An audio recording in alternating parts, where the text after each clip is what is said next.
1, 2, 3. Yeah.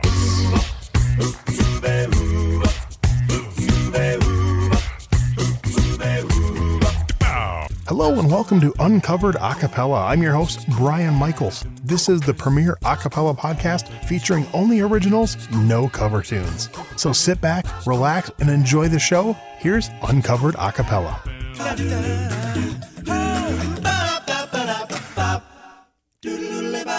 Hello and welcome to another edition of Uncovered A Cappella. I'm your host, Brian Michaels, and as we do every Wednesday, we have 3 original a cappella songs, normally from 3 completely different artists, but this one's a special exception. You know, when I started the show, my goal was to go for a year. I was hoping that I'd hit 52 episodes, and a few months back, I looked and I was already on episode, I think 74, 75, and I'm like, you know, I might actually hit 100 or more, and I started deciding I wanted to do something really special for my 100th episode, and I racked my brain for a few days, and I came up with what I thought was a cool idea, and it's always been just me introducing the music, and I thought it'd be fun to actually have a special guest co-host on the show with me for my 100th episode. So I reached out to someone who I've known through the a cappella world since probably since I started my a cappella radio show. I think I first interviewed him on my radio show back in like January of 1998 and first met him in June of 1998. And I'm super excited to have him on the show. I've been a huge fan of his for a long time and looking forward to talking about some of his music. So please welcome to the show, the legend himself, Sean Altman. How you doing, Sean? I'm very well. And wow, thank you for calling me a legend. Well, trust me, in the world of a cappella, you are, man. Seriously. Okay, no, will you get on the phone with my daughter and tell her that I'm a legend? Because hey, I'll send her the recording. Come on. Because she just rolls her eyes, and whenever I start to sing, she's like, "Dad." Yeah, my kid, and obviously you're a much better singer than I am, but my kids definitely roll their eyes when I try to sing. So. Oh, well, fun. It's a pleasure to be here, and congratulations on the 100th episode. That's I'm an amazing excited. achievement. No, I got it. Thank you for being such a proponent of this beautiful art form. I love it. Like I said, I've been doing this, you know, for over almost 25 years. You know, spreading a cappella cheer through music and stuff, and helping groups put on concerts, and I love doing it, and I'm glad so many groups are involved and keep sending me music to play. I've been lucky. I haven't repeated a song in 100 episodes. I've repeated groups, obviously, but I have not repeated a song yet. And actually, when I talked to you about the first song we wanted to play, I was like, man, I'm sure I've played that one because it's my favorite song by Rockapella. And I went back and looked. I'm like, I haven't actually played it. So this is really cool. So what I'd like to do is just a little bit of background about this first song that, you know, I let you kind of pick the songs and stuff that we're going to play this. You know, it's still technically as 3 different groups, I guess, but all these songs written by you, obviously. And the first one, like I said, my favorite Rockapella song off of my favorite Rockapella CD, Primer, and it's the song Falling Over You. So let's just talk a little bit about that. If you remember, you know, like how that came about and stuff, and just a little bit about the recording process. I do. Okay. So if you're a student of Rockapella, you'll know that one of our frequent collaborators and producers of our albums is an old friend of mine named Billy Strauss. Most people know of his song "A Change of My Life," which he wrote for Rockapella to sing, and he also, great recording engineer. He was like the assistant engineer on Bruce Springsteen's "Born in the USA." Wow! And he's an amazing track record. But he and I have been friends since college, and we co-wrote "Falling Over You" when he heard that the Whoopi Goldberg movie was like the Sister Act sequel. It was the sequel to the Sister Act. That there was a scene in that movie where there was supposed to be a black vocal group on stage singing kind of like an R&B a cappella tune. So he and I set out to write and submit 2 songs for that movie. And the songs we wrote were "Falling Over You" and a song that Rockapella also recorded called "I Found Sugar." Really? Both songs were rejected by the movie. Oh, man. And both songs found a happy home with the Rockapella. So yeah, it's strange how those songs weren't written with Rockapella in mind, mm-hmm. and they have a particular R&B flavor that wasn't necessarily what I was writing at the time. I was probably writing more Beatles influenced stuff, but in my head, I'm writing for like a young black vocal group, and this is, in my head, what a young black vocal group would sound like. Nice. So one thing I've always wanted to ask you about this before we hit play here is, now there's actually maybe there's more, but I know of two versions. There's also the version on Vocal Beat with the really cool vocal percussion intro. Why did you decide to leave that off for Primer? I think because that was so layered and so obviously a studio creation that we couldn't recreate it. And also Primer was essentially meant to be a live album recorded in the studio. So right. we basically set up the mics. I think there were maybe a couple of overdubs, maybe hand claps. And this was obviously way before pitch correction was even an option. It was like 1993 or 94. And so we basically set up the mics kind of in a circle in the room and just sang the songs the way we did them live. And the impetus for recording that whole album was that we were about to do our first major tour of the Midwest, and we needed product to sell. The only albums that we had recorded previously were these Japanese releases, and they weren't available in the United States. And so we wanted something to sell. So we hustled into the studio and we cranked out that album. And I'm really proud of that record because, first of all, there's the live energy is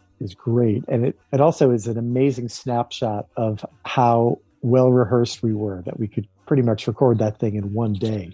Wow, that's cool. And a lot of my listeners know this because I've said something. I started my a cappella show in October of 97 with 29 a cappella CDs, and Primer was one of the 29. So, oh, how nice. Yes. So I don't remember which on the very first episode, but I know I played, I'm guessing it was probably Carmen Sandiego, knowing me back then.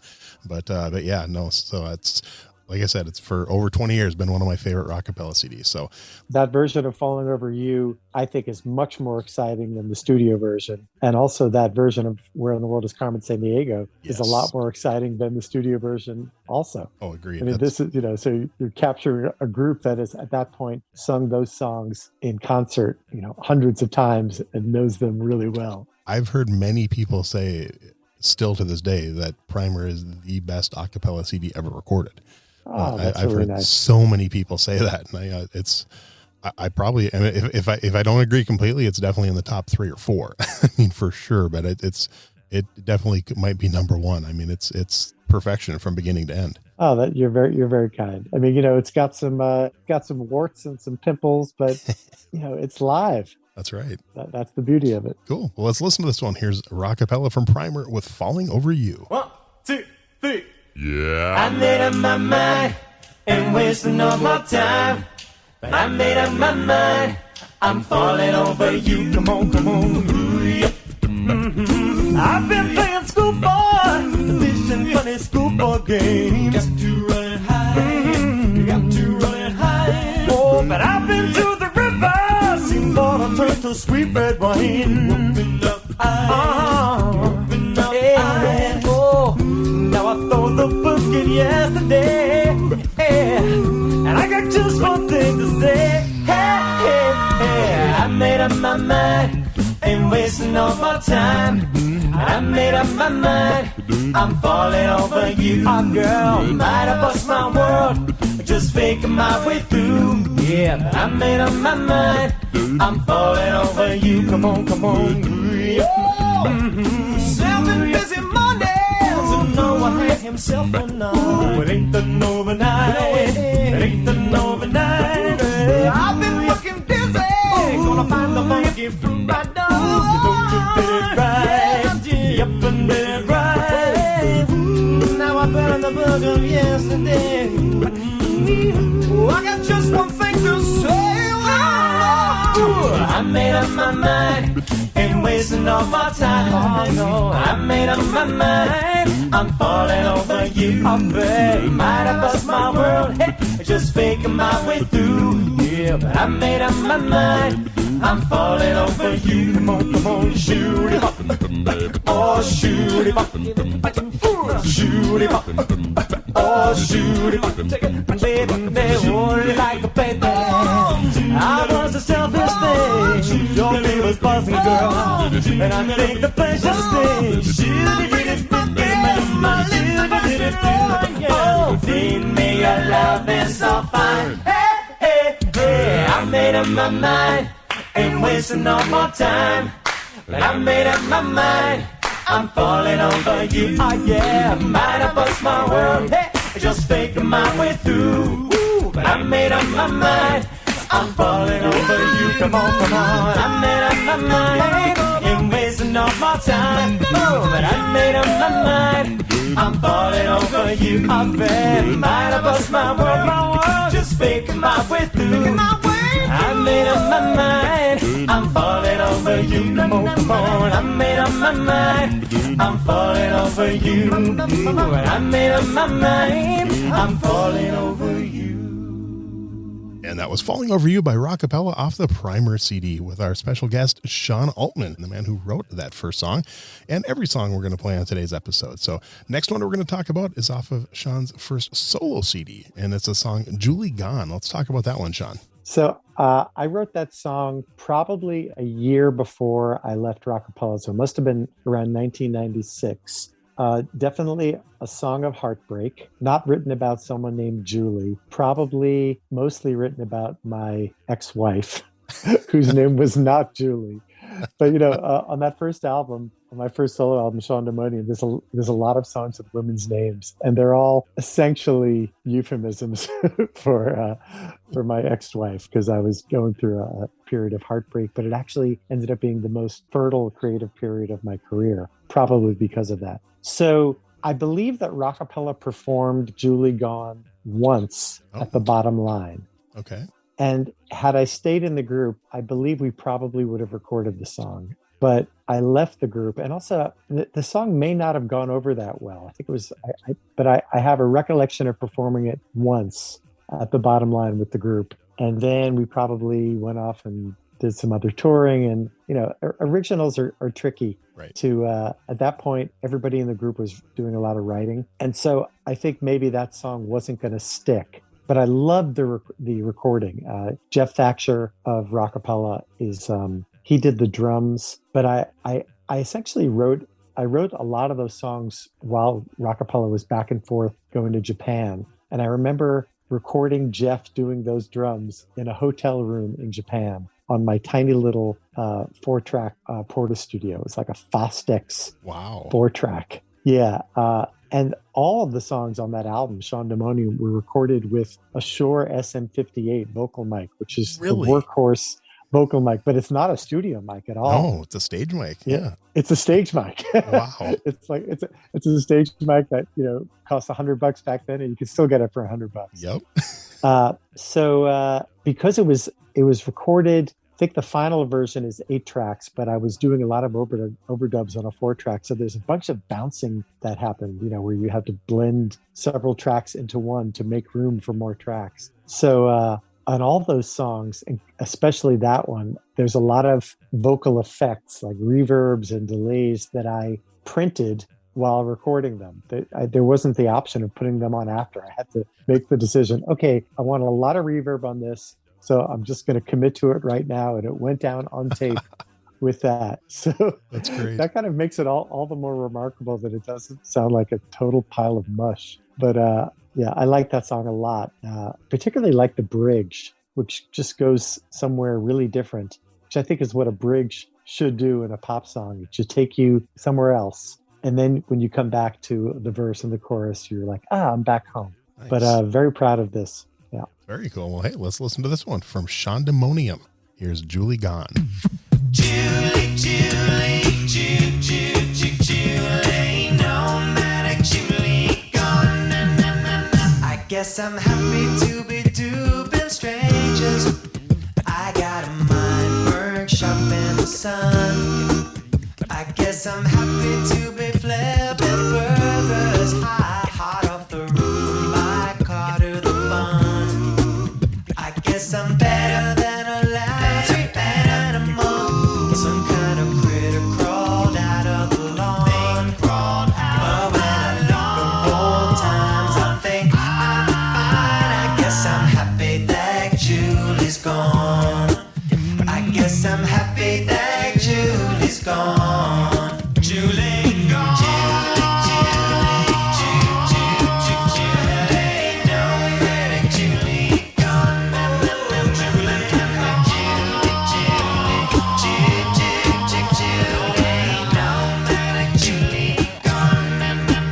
Your pretty head is flattened with a magnet.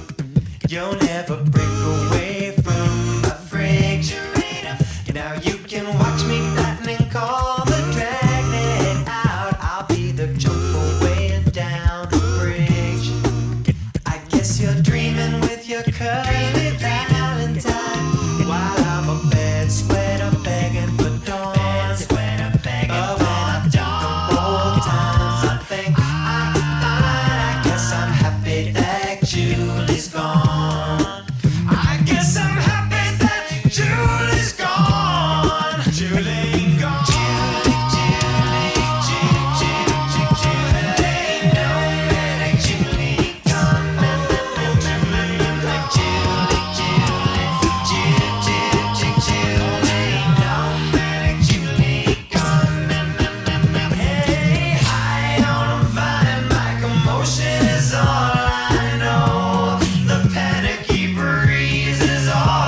I guess I'm happy that Julie's gone. Julie gone.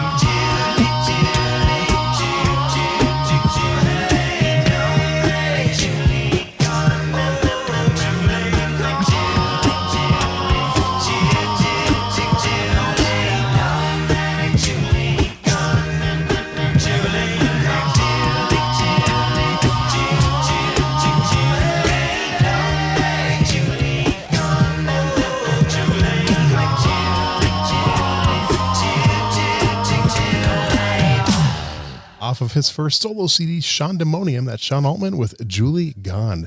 And we were talking, while we were playing the song, a little about some of the lyrics. You want to talk a little bit about some of those lyrics on that song? Yeah. God, I wish I had them in front of me. But oh, you mean the thing I was just talking about? Yeah. Oh, okay. If you want to, you don't have to. Yeah, no, it's okay. Let's see. I remember this is one of a bunch of songs that I wrote in the aftermath of getting divorced in 1994. So from 1994 to 97, it was my most fertile creative period. And heartbreak was just, I refer to it as like a bucket that I could always reach into, and there's always something to pull out. A lot of those songs on that album refer to that heartbreak. In fact, I hired a PR person, and they actually got a magazine at the time called Divorce Magazine to do a profile of me and my album. Wow. And the headline was Sean Altman, Songs to Divorce By, which I was always very proud of. Oh my God. So that song, it's talking about, Julie is a euphemism from my ex-wife, whose name was not Julie, but it's talking about, let's see. Guess I'm happy to be duping strangers. I got a mind burned sharp in the sun.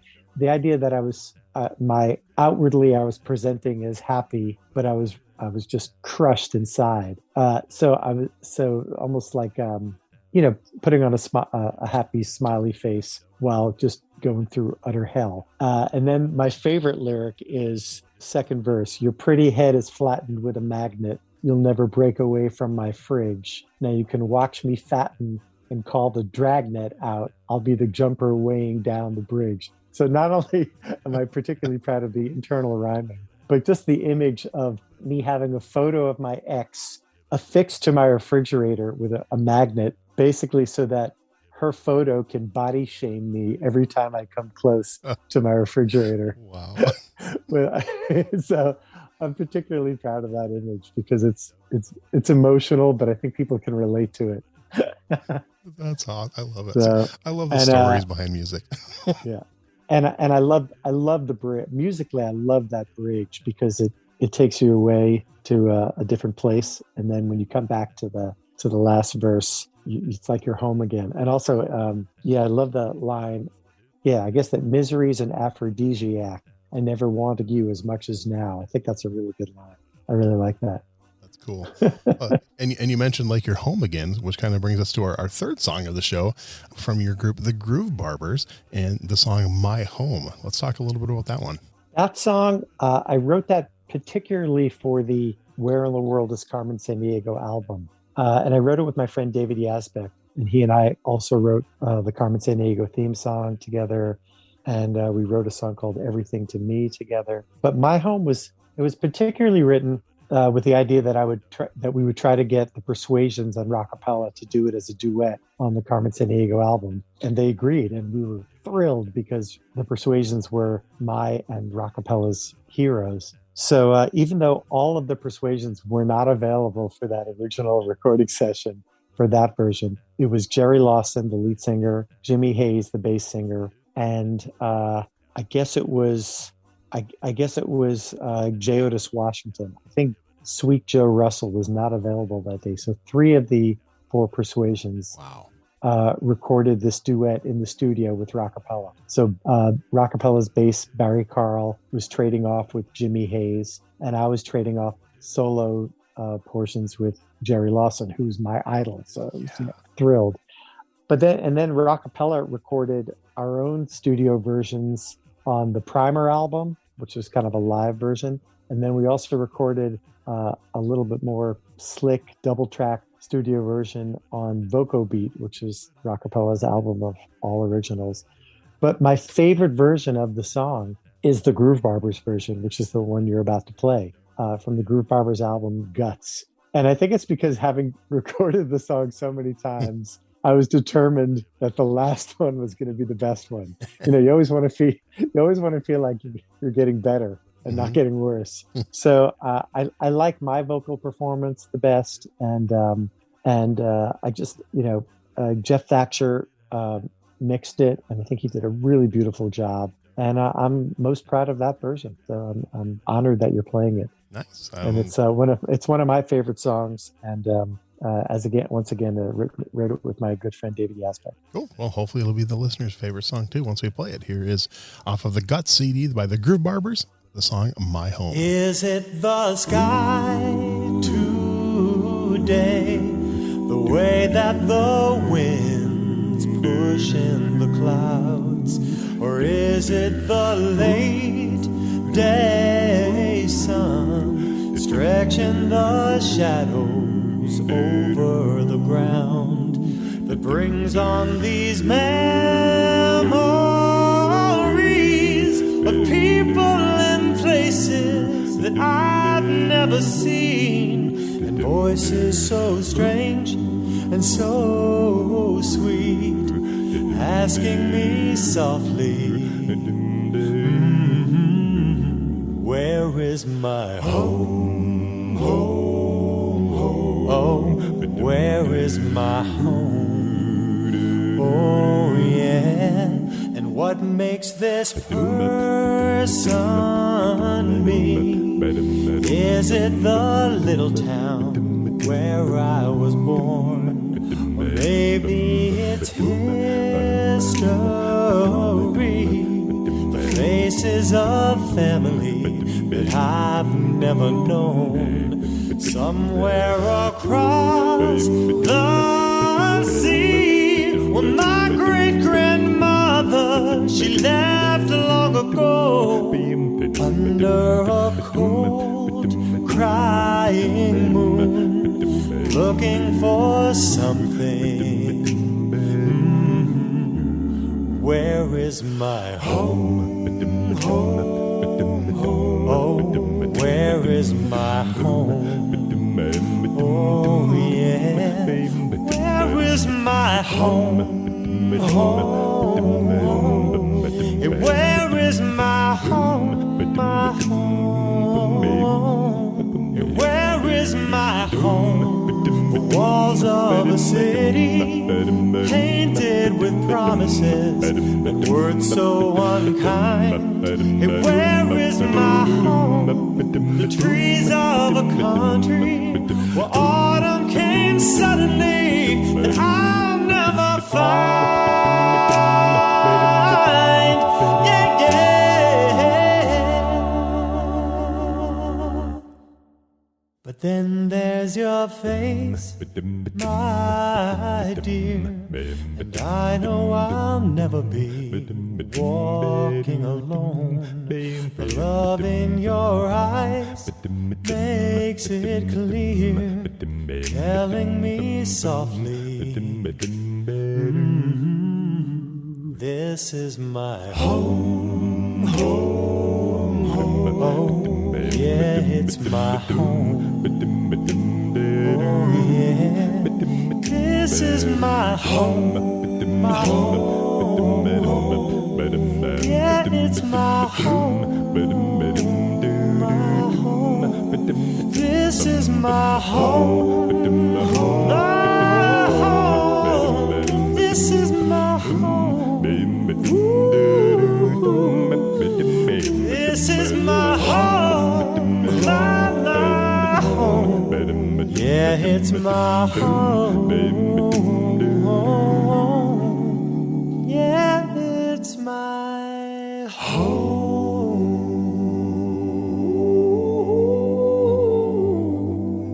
And wrapping up our show, our final song of the week, that was off of the Guts CD by the GrooveBarbers, and My Home, with our special guest, Sean Altman. So Sean, just kind of fill in the listeners. What are you doing now, and what are some stuff you want to maybe promote that you have going on? I know you have like the Everly Brothers thing you do, which I think is really cool. And what's some more stuff you're working on? Yeah, so I put out my most recent solo album, which is called Salt. Put it out a couple of years ago, but still feels very current to me because I worked on it for 20 years.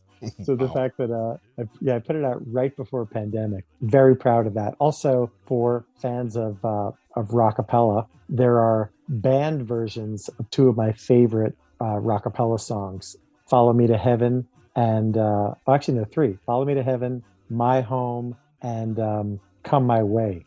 Because I wrote all of those songs on guitar, and so in my head they always had a band, and now those versions are finally out there. And then most recently, my main performing outlets are two tribute acts: the Everly Set, which is a tribute to the Everly Brothers, whose big hits are "Bye Bye Love," "Wake Up Little Susie," "All I Have to Do Is Dream," "Kathy's Clown," "Love Hurts," "Devoted to You," "When Will I Be Loved?" Great stuff from late 50s, early 60s. And most recently, my partner in the Everly Set, Jack Sculler, and we have a new act called Forever Simon and Garfunkel, which is obviously a Simon and Garfunkel tribute. Mm-hmm. And we're touring all over the country. So for the first time since I left Rockapella in 1997, I'm back performing in theaters all over the country. And it's an unexpected treat for me. That's actually really cool. I'll have to make some calls because a lot of those tribute shows come through this area, and we've had tribute shows here to the Bee Gees, the Beatles. I actually just saw the Nelson Boys doing the tribute to their dad a couple months ago. Oh, cool. And at the North Dakota Fargo Theater. And then right before COVID, I saw an amazing Bobby V tribute by his sons and his nephews and his grandkids and stuff. And I grew up in the wrong decade, man. I love 50s and 60s music. So I would love to see both of those shows you do.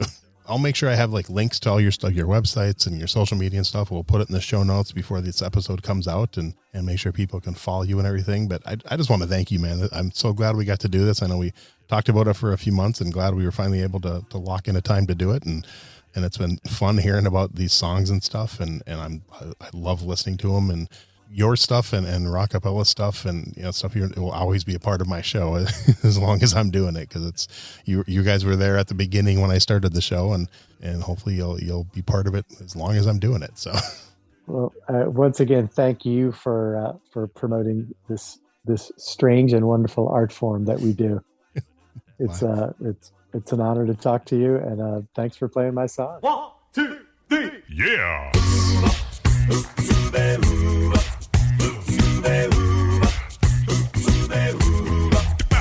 And that's going to wrap up this week's episode of Uncovered A Cappella. I'm your host, Brian Michaels. Be sure to subscribe where your favorite podcasts are available. If you really enjoy the show, we'd appreciate it if you leave us a review. So until next time, I'm Brian Michaels with Uncovered A Cappella.